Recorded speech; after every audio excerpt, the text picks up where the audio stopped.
Maharashtra municipal corporation ఎన్నికలకు polling జరుగుతోంది. ఎన్నికల్లో సిరా వివాదం రాజుకుంది. ఓటర్ల చేతివేలుపై గుర్తులు పెట్టడానికి సిరాకు బదులు మార్కర్ పెన్లు ఉపయోగిస్తున్నట్టుగా ఆరోపణలొచ్చాయి. ఎన్నికల్లో మోసాలకు పాల్పడాలన్నటువంటి ఉద్దేశంతోనే అధికారులు ఇలాంటి విధానాన్ని అనుసరిస్తున్నారని ప్రతిపక్షాలు ఆరోపిస్తున్నాయి. ఈ విషయాన్ని ముంబై మున్సిపల్ కమిషనర్ కూడా అంగీకరించారని అంటున్నాయి. అయితే ఈ ఆరోపణలను ముంబై మున్సిపల్ కార్పొరేషన్ తోసిపుచ్చింది. ఎన్నికల్లో సిరాకు బదులుగా మార్కర్ పెన్లను ఉపయోగిస్తున్నారు అనేటువంటి వార్తలపై మున్సిపల్ కమిషనర్ ఎలాంటి ప్రకటన చేయలేదని స్పష్టతనిచ్చింది. అసత్య ప్రచారాలను నమ్మొద్దని ప్రజలను కోరింది. మహారాష్ట్ర మాజీ సీఎం ఉద్దవ్ ఠాక్రే కూడా ఈ ఆరోపణలపై స్పందించారు. సిరాకు బదులు మార్కర్ పెన్లు వాడుతున్నట్టు చాలా ఫిర్యాదులొచ్చాయని అన్నారు.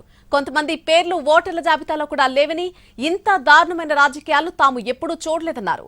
ఇంత జరుగుతున్నా ఎన్నికల కమిషన్ ఏం చేస్తుందని ప్రశ్నించారు.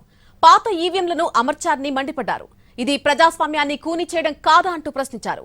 ఇక మున్సిపల్ కార్పొరేషన్ ఎన్నికల్లో ఎలాగైనా విజయం సాధించడానికి రాష్ట్ర ప్రభుత్వం ఎన్నికల వ్యవస్థను తారుమారు చేస్తుందని ఆగ్రహం వ్యక్తం చేశారు రాజ్ ఠాక్రే. బీజేపీ నేతలు ఓటర్లకు డబ్బు ఆశ చూపించే ప్రయత్నం చేశారని ఆరోపించారు. సిరా వివాదంపై రియాక్ట్ అయింది రాష్ట్ర ఎన్నికల కమిషన్. ఓటర్ల చేతి వేలికి మార్కర్తో గుర్తుపెట్టిన తర్వాత దాన్ని తుడిచేసి మళ్లీ ఓటు వేయడం సాధ్యం కాదని తెలిపింది.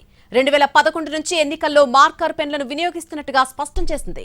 తప్పుడు వార్తలు ప్రచారాలు చేసి ప్రజలను గందరగోళానికి గురిచేయొద్దని ప్రతిపక్షాలకు సూచించింది. అధికారుల కళ్లు కప్పి ఎవరైనా మళ్లీ ఓటేయడానికి ప్రయత్నించినట్టు తేలితే కఠిన చర్యలు తప్పవని హెచ్చరించింది.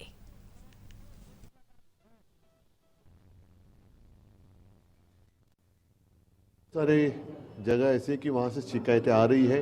कुछ लोगों का नाम ही गायब है, कुछ लोगों का कहाँ मतदान करना है वो किसी को पता नहीं, ना ही कोई बता रहा है।